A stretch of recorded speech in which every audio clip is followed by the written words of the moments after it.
ang manok in the making. Eh, nakagisa na ako, guys.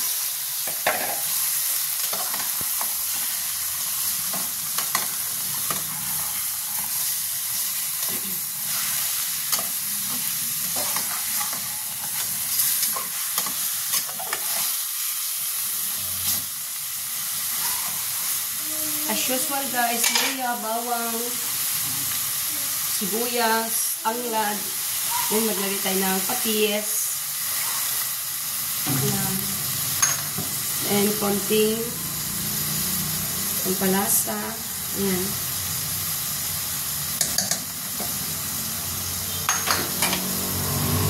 Then, high fire yan, guys, kasi nagigisa pa lang.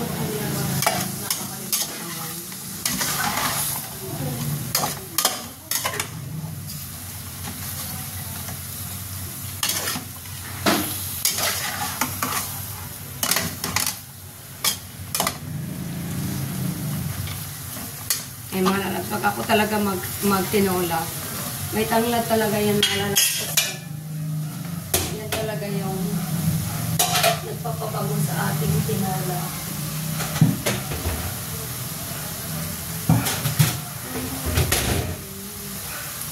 Takpan muna natin, mga lalabs, at antayin natin siya na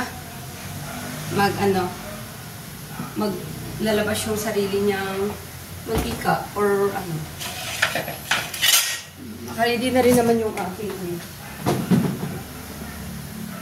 maglagay din ako dyan, guys, ng malunggay.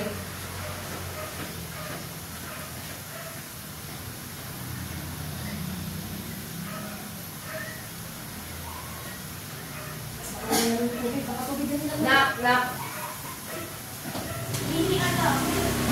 Ayun, guys, may malunggay ako. Dalawang lang ng malunggay, dalawang tangkay.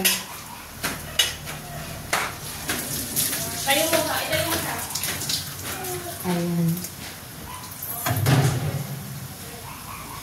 Mamaya na natin ilagay itong ating papaya. Hayaan muna natin siyang lipat natin dito. Kasi dito ako mag-ahimay ng malunggay sa aking guys.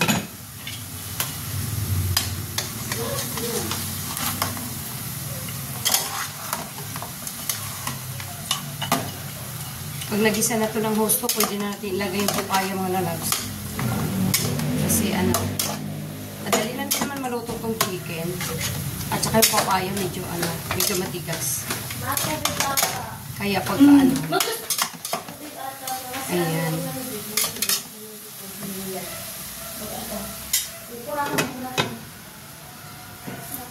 Yung ping-ping-ping na yung pupupin naman. Prepare ko lang yung guys. Ayan yung kalat ko, guys, sa lababo. Ayan.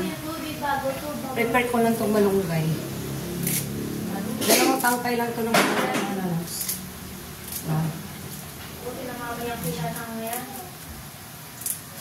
Marami talaga akong kalat, mga lalabs, pag ako nagluto. Pagkatapos, ang dami kong liligpitin. Ayan. Laing.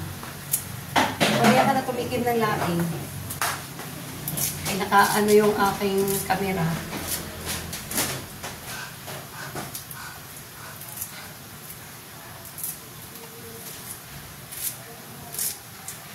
Masarap kasi, guys, ang tinolang manok na may malunggay.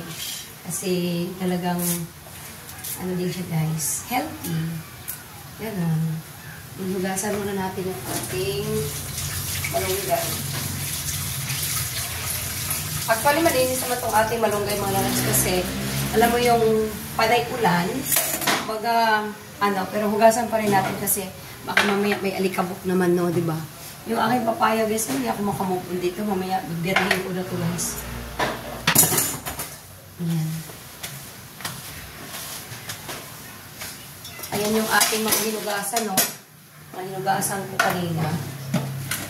Di ba, ang dami kong talastas sa aking pagluluto.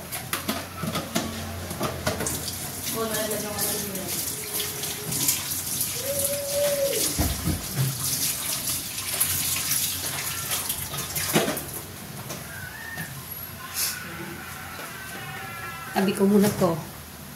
Mamaya kakainin ko na to. Sausaw lang yan sa suka na may ano guys, asin. Nandito tayo sa ating tinola. Harapin na natin.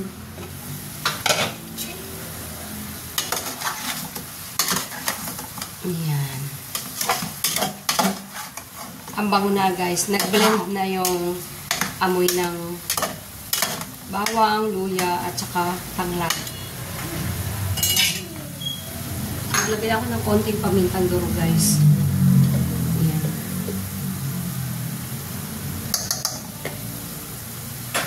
Then ilagay ko na itong aking papaya din na yung sili. Maya maglagay tayo ng tubig.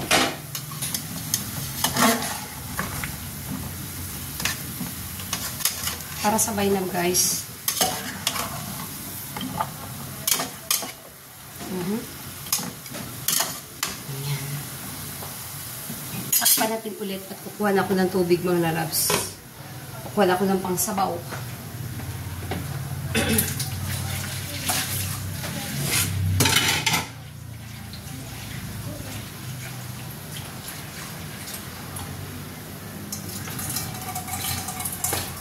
Naka-high fire ako guys. Kasi medyo nagmamadali na rin ako. Lagyan na natin yung ating sabaw. Maglagay na tayo ng sabaw guys.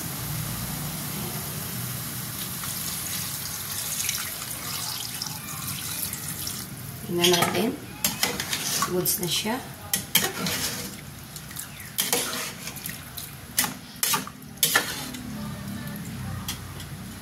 Lagyan na natin ito lahat mga lalabs. Ayan.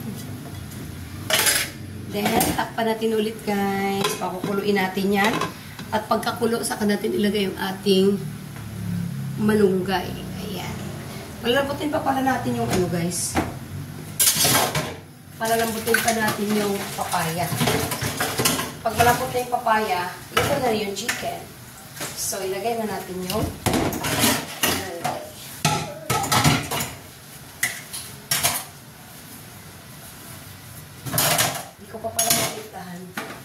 Ikaw pa pala natikman yan guys. Tikman ko muna yan mamaya. Kasi patis lang yung nilagay ko dyan. So, wait natin maglagay ng asin.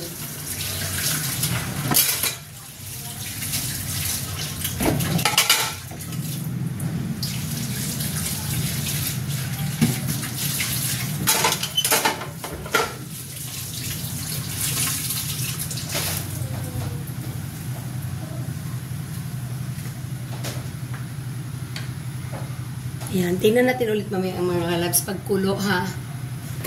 Kulo na mga lalabs, kulo na. Pero antayin natin na maluto yung ano guys, papaya. Saka natin ilagay yung malunggay. Diba? Tikman ko muna yung mga lalabs yung ano niya. Kung okay na yung lasa. Tikit ka pa? Baka magdadagdag ng asin kasi patis lang yung nilagay ko. Diba? Natin guys. Pag lumambot na yung ano niya mga lalabs. Pag lumambot na tong papaya. Luto na yung chicken. Madali na naman luto yung chicken eh. Diba?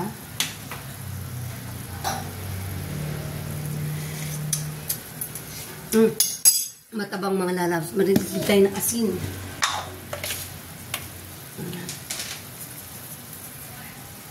Unti-unti lang tayo magdagdag ng asin guys kasi pagka tikman natin ulit mamaya, pag matabang pa, saka tayo magdadagdag ng ano, patis naman ang ilagay natin.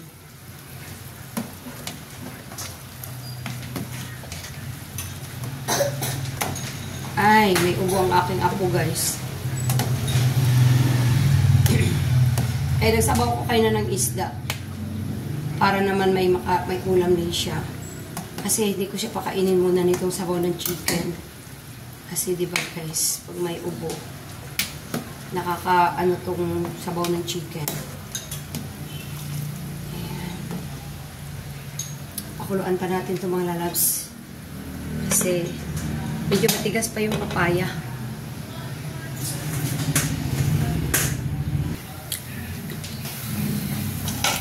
Tingnan natin mga lalabs. Matigas pa yung papaya guys. Di pa matusok ng tinidor. Pakuluin pa natin yan. Let's bake silip-silip, guys. Ayan. Susukin natin ng tinidor yung ating papaya. Okay na mga lalabs. Goods na yung ating papaya. So, ilagay na natin ang ating malunggay. Ayan. Ganito ako magtinola, guys. May malunggay. Masarap kaya. Alisin ko na yung sili, guys. Kasi pag nalusaw to, pag nalusaw tong sili na to, aanghang yung sabaw. Yung apo kong babae,